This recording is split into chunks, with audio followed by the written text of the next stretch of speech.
आपके साथ बुलेटिन की शुरुआत बड़ी खबर के साथ करेंगे। कटिहार में न्यूज 18 की खबर का बड़ा असर देखने को मिला है। पंचायत में तालिबानी सजा से जुड़ा हुआ ये मामला, पिटाई करने वाला मुखिया प्रतिनिधि गिरफ्तार हो चुका है। मस्जिद में चोरी के आरोप में पिटाई हुई थी। आजमनगर के दनिहा पंचायत का मामला बताया जा रहा है। पुलिस ने सिकंदर भट्ट को गिरफ्तार कर लिया है। इस वक्त की बड़ी खबर आपको बता रहे हैं। कटिहार में न्यूज 18 की खबर का बड़ा असर, पंचायत में तालिबानी सजा से जुड़ा मामला, पिटाई करने वाला मुखिया प्रतिनिधि गिरफ्तार हो चुका है। मस्जिद में चोरी के आरोप में पिटाई हुई थी। आजमनगर के दनिहा पंचायत का मामला बताया जा रहा है। पुलिस ने सिकंदर भाट को गिरफ्तार कर लिया है। इस वक्त की बड़ी खबर आपको बता रहे हैं। देखिए, न्यूज 18 ने इस खबर को प्रमुखता से दिखाया, जिसके बाद गंभीरता से लेते हुए पुलिस प्रशासन ने एक्शन लिया है।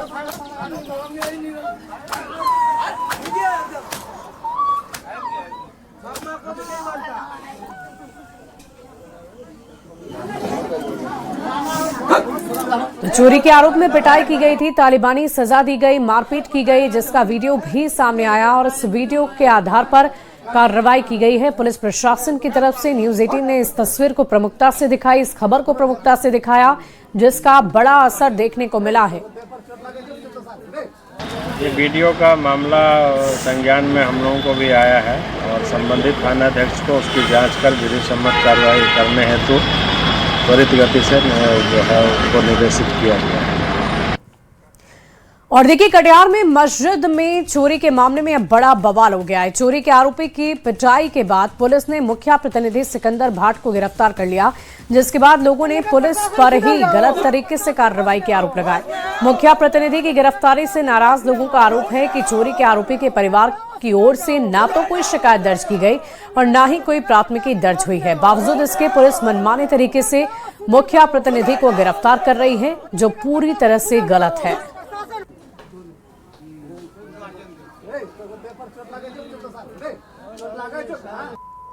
लोग परेशान थे कि इससे पहले जो कई बार चोरी का घटना किया था, तो ये लोग परेशान थे। तो मुखिया जी को पूरा ग्रामीण के समक्ष यही बताया गया कि आप इनको पनिशमेंट दीजिए, क्योंकि ये लोग बार बार इस तरह का घटना कर रहा है। अभी ये धार्मिक का मामला है और भी आगे चल के कोई किसी तरह का घटना कर सकता है। बिना एफआईआर के बिना एफआईआर का पुलिस उठाया है। बिना आवेदन का जो है सो उनका लड़का का माता पिता भी कोई आवेदन नहीं दिए कि हमारे लड़का के साथ मारपीट हुआ है या कोई बात हुआ है, फिर भी जबरदस्ती पुलिस उठा के लेके चल गई।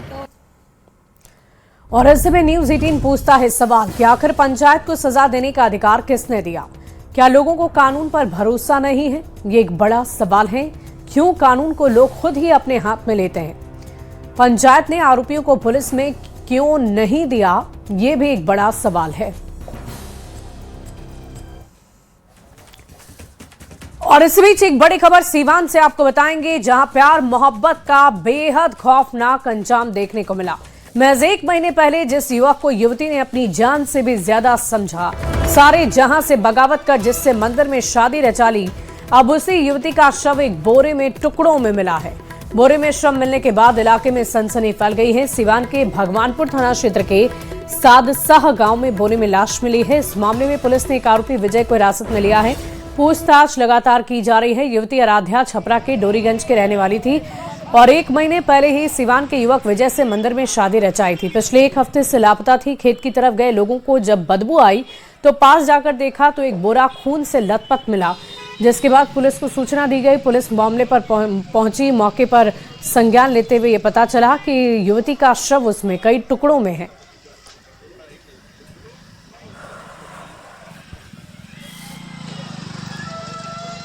और इस बीच औरंगाबाद से एक बड़ी खबर आ रही है। चोरों ने बंद घर को निशाना बनाया है। करीबन 75 लाख के सामान की चोरी हुई है। जेवर और कीमती सामान चोरी कर लिए गए। दाऊदनगर के तिवारी मोहल्ले की घटना बताई जा रही है। शादी में रांची गया हुआ था पूरा परिवार। चोरों ने घर का सारा सामान साफ कर दिया। एफआईआर के बाद जांच में जुटी है पुलिस।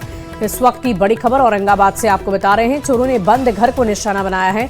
ये बड़ी जानकारी आपको दे रहे हैं। करीबन 75 लाख के सामान की चोरी हो गई है। घर से कीमती सामान चोरी किए जा चुके हैं। जेवर और कीमती सामानों की चोरी हुई है। दाऊदनगर के तिवारी मोहल्ले की घटना बताई जा रही है।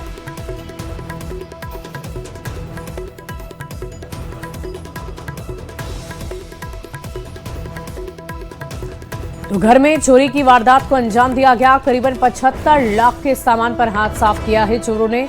बंद घर के सामान को ले गए चोर। और निशाना बनाया बंद घर को। औरंगाबाद से बड़ी खबर है, जहां पर घर के सारे सदस्य राजधानी रांची गए हुए थे एक शादी समारोह में शामिल होने के लिए, और जब लौट कर आए तो घर का सारा सामान बिखरा पड़ा था। चोरी हो गई थी घर में। 75 लाख रुपए के सामान की चोरी हुई है और फिलहाल इस मामले में पुलिस जांच पड़ताल कर रही है। और देखिए इस पूरी खबर के एक जानकारी के साथ संवाददाता संजय कुमार सिन्हा हमारे साथ फोन लाइन पर जुड़ रहे हैं। संजय, क्या जानकारी है आपके पास? चोरी की घटना होने के बाद क्या एक्शन लिया गया है पुलिस कर्मियों की तरफ से? ये घटना है दाऊद नगर के तिवारी मोहल्ला इलाके की है, जिसमें श्रीनाथ तिवारी नाम के एक व्यक्ति हैं। उनके घर में यह चोरी की घटना हुई है।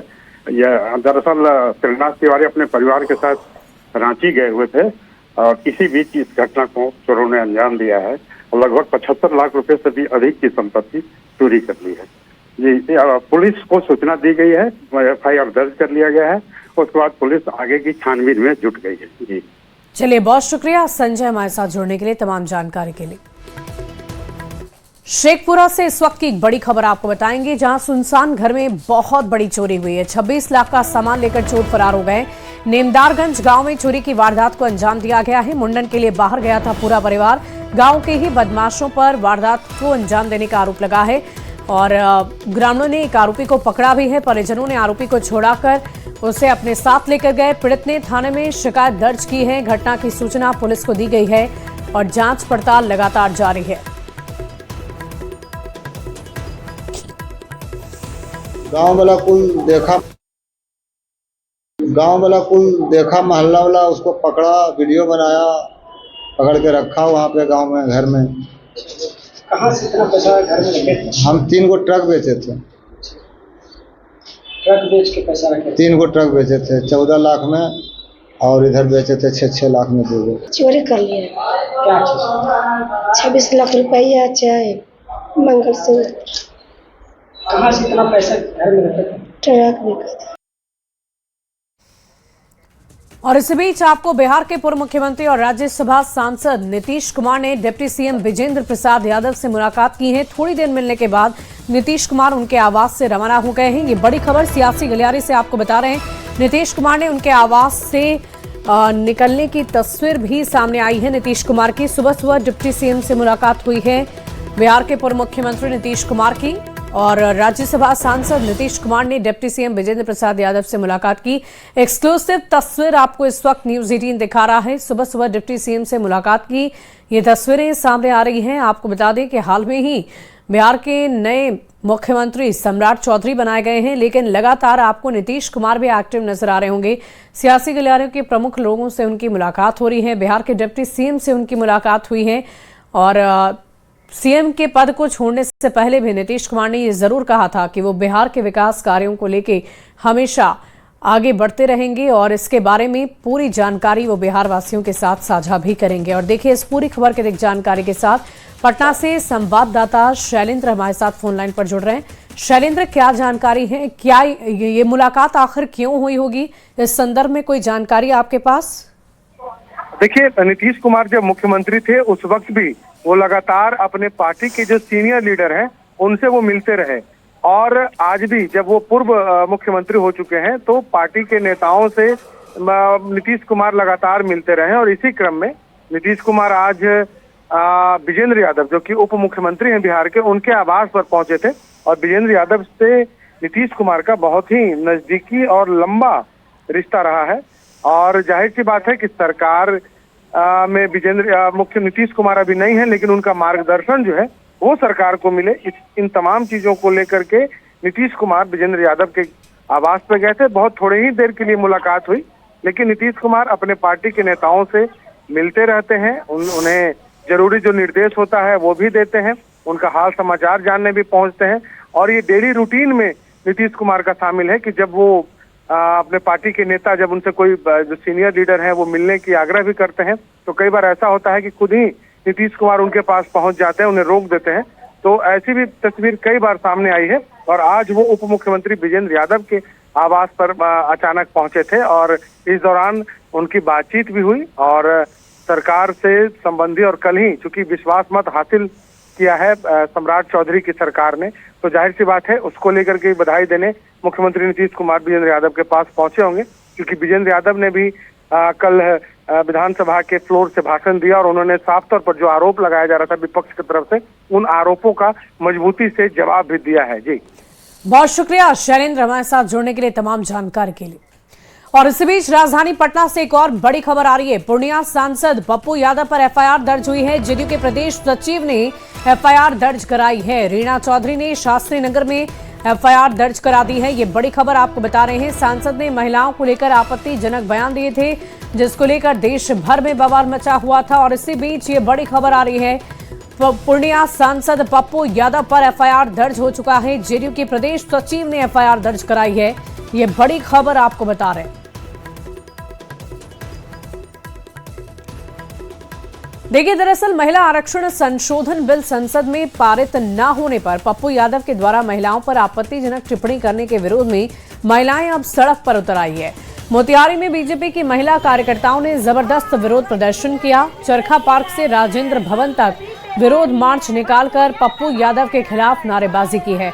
महिलाओं ने कांग्रेस के साथ साथ इंडिया गठबंधन के तमाम घटक दलों के नेताओं के विरोध में भी आवाज बुलंद की है। और देखिए, इस पूरी खबर के जानकारी के साथ संवाददाता मोतिहारी से अवनीश हमारे साथ फोन लाइन पर जुड़ रहे हैं। अवनीश, आपके पास क्या जानकारी है? ये जो प्रदर्शन हुआ, इसमें कौन कौन से लोग शामिल थे और क्या कुछ मांग उनकी तरफ से रखी जा रही थी? देखिए, महिला आरक्षण संशोधन विधेयक बिल जो है, जो लोक संसद में पारित नहीं हुआ, उसको लेकर बीजेपी के तमाम नेता कार्यकर्ता लगातार आक्रोशित है और खासतौर पर महिला के अधिकार को लेकर आवाज बुलंद कर रहे हैं। इसी कड़ी में पूर्वी चंपारण जिला महिला मोर्चा, भाजपा महिला मोर्चा के द्वारा एक तरह से एक मार्च निकाला गया, जो चरखा पार्क से राजेंद्र भवन तक निकाला गया। राजेंद्र भवन में कार्यक्रम का आयोजन किया जा रहा है, जिसमें तमाम नेता जो है संबोधित भी कर रहे हैं। और महिलाओं की ये डिमांड है, खासतौर पर जिस तरह से महिला आरक्षण संशोधन बिल अगर पास हो जाता तो महिलाओं को अधिकार मिल जाता, महिलाओं और जो है उनका उत्थान होता। वैसी स्थिति में महिलाएं लगातार जो है इंडिया गठबंधन के नेताओं के विरोध में आवाज बुलंद कर रही हैं। राहुल गांधी, पप्पू यादव और तेजस्वी यादव के विरोध में नारेबाजी कर रही हैं। लगातार इन लोगों का एक डिमांड है कि जिस तरह से इंडिया गठबंधन के नेताओं ने महिला आरक्षण बिल पास नहीं होने दिया, संशोधन बिल, वैसी स्थिति में ये महिला विरोधी पार्टी है, तमाम इंडिया ब्लॉक के जो पार्टियां हैं। और पप्पू यादव ने जो महिलाओं के संबंध में जो बयान दिया, उससे भी महिलाएं आहत है और इसी को लेकर लगातार पप्पू यादव के खिलाफ में भी नारेबाजी महिलाएं कर रही हैं। अवनीश, हमारे साथ जुड़ने के लिए, तमाम जानकारी के लिए। बढ़ते आगे, देखिए, बिहार के मुख्यमंत्री सम्राट चौधरी आज सीतामढ़ी दौरे पर रहेंगे, जिसे लेकर जिला प्रशासन ने व्यापक तैयारियां की है। माता जानकी की जन्मस्थली पुनौरा धाम मंदिर को भव्य रूप से सजाया धजा गया है और पूरे परिसर को आकर्षक रूप दिया गया है। मुख्यमंत्री यहां पूजा अर्चना करेंगे, रामभद्राचार्य जगत गुरु से आशीर्वाद भी लेंगे और साथ ही मंदिर निर्माण कार्य को लेकर समीक्षा बैठक भी उनकी तरफ से की जाएगी। सुरक्षा के कड़े इंतजाम किए गए हैं और जगह जगह पुलिस बल तैनात है। प्रशासन पूरी तरह से उनके आगमन को लेकर अलर्ट मोड पर है।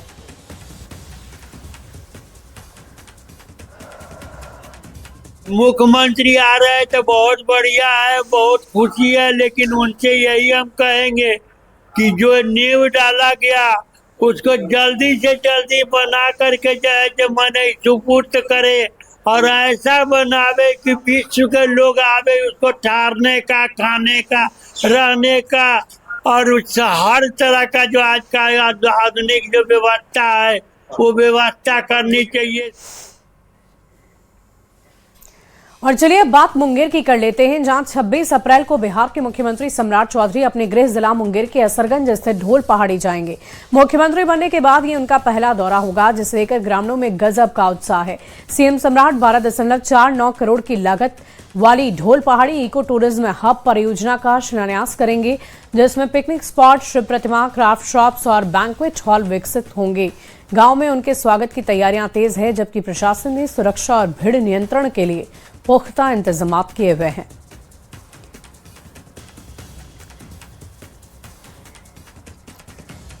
और देखिए, इन दिनों पूरा बिहार उमस भरी गर्मी से परेशान है और इसके साथ ही सांपों का खतरा बढ़ गया है।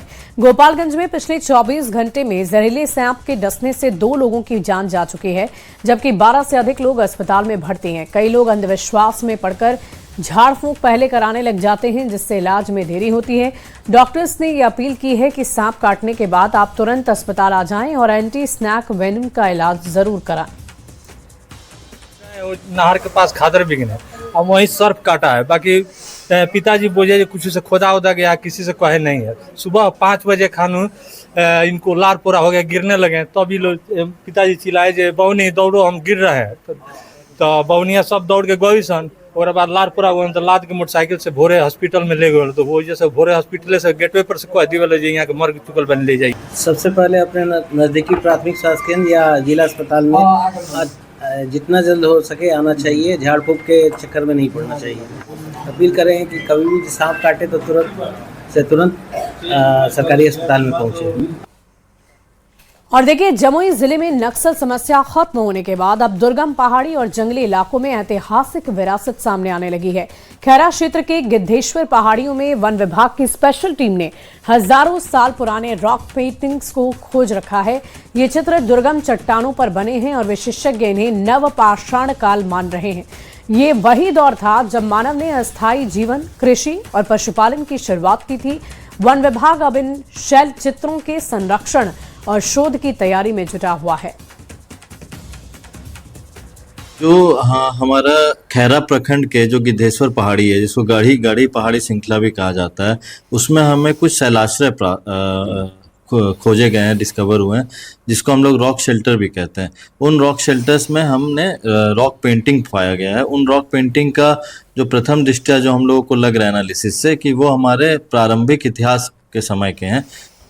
जमुई जिले में नक्सल समस्या खत्म होने के बाद उन जंगली इलाकों में जो पहाड़ और जंगल का इलाका है, जहां पर नक्सली हुआ करते थे, अब नक्सल समस्या खत्म होने के बाद अब उन जगहों पर जमुई जिले का इतिहास मिल रहा है।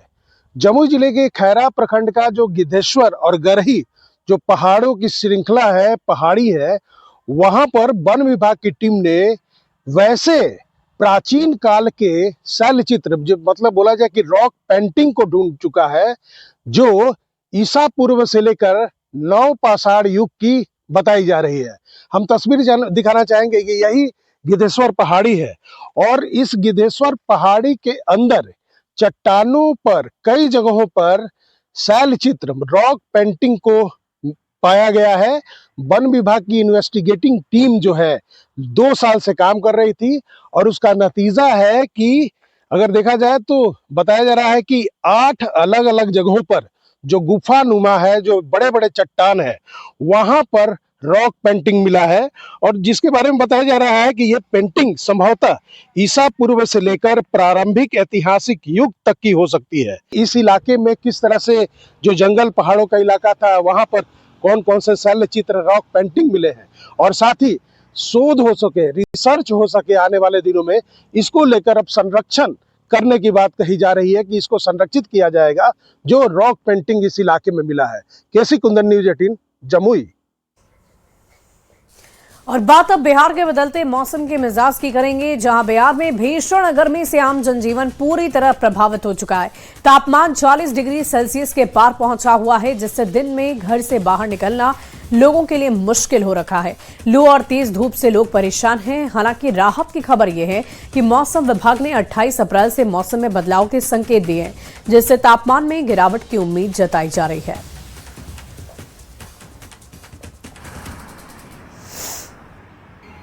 बिहार में गर्मी और लू के कारण लोगों की समस्याएं बढ़ती हुई नजर आ रही हैं। तापमान 40 डिग्री तक पहुंच चुका है। बिहार के कुछ एक जिलों की बात करें तो तापमान 43 डिग्री तक भी मापा गया है। ऐसे परिस्थिति में लोग दोपहर में घर से नहीं निकल रहे हैं। सड़कों पर सन्नाटा दिखाई दे रहा है। खासतौर पर यदि हम अस्पतालों की बात करें तो अलग से लू वार्ड बनाया गया है ताकि लू लगने वाले मरीजों का इलाज हो सके। दूसरी ओर स्कूलों के समय में बदलाव किया गया है और सबसे बड़ी बात है कि इस गर्मी और लू के कारण लोगों की तबीयत भी है, वो भी बड़े संख्या में खराब हो रही है। सुबह और शाम या कह लें कि रात में लोगों को राहत जरूर है, लेकिन दोपहर में जो तापमान होता है उस तापमान में लोग घरों से बाहर निकलना मुनासिब नहीं समझ रहे हैं। स्थिति लगातार बिगड़ते जा रही है। दूसरी ओर कई जिलों में पेयजल संकट भी सामने आ गया है। कुल मिला के कहें तो गर्मी से लोगों की जो चुनौतियां हैं वो बढ़ती हुई नजर आ रही हैं। हालांकि अगले 28 तारीख से बिहार में राहत की खबर जरूर है। मौसम विभाग ने कहा है कि लगभग 28 तारीख के बाद बिहार के दक्षिण बिहार में लोगों को लू और गर्मी से राहत मिलने की उम्मीद है। कैमरा पर्सन सुबोध के साथ शैलेंद्र, न्यूज 18 पटना। तो वहीं शेखपुरा में भीषण गर्मी का असर सबसे ज्यादा नवजात शिशुओं पर देखा जा रहा है। इसे देखते हुए स्वास्थ्य विभाग अलर्ट मोड में है। जिला अस्पताल के एनएसयू यूनिट में एसी, कूलर, अन्य जरूरी सुविधाएं उपलब्ध करा दी गई है ताकि वार्ड का तापमान नियंत्रित रखा जा सके। सभी आवश्यक दवाएं उपलब्ध हो चुकी है। साथ ही लोगों से गर्मी में सतर्क और सावधान रहने की अपील की जा रही है। शेखपुरा में भीषण गर्मी के कारण सबसे बड़ा असर स्वास्थ्य व्यवस्था पर देखने को मिल रहा है।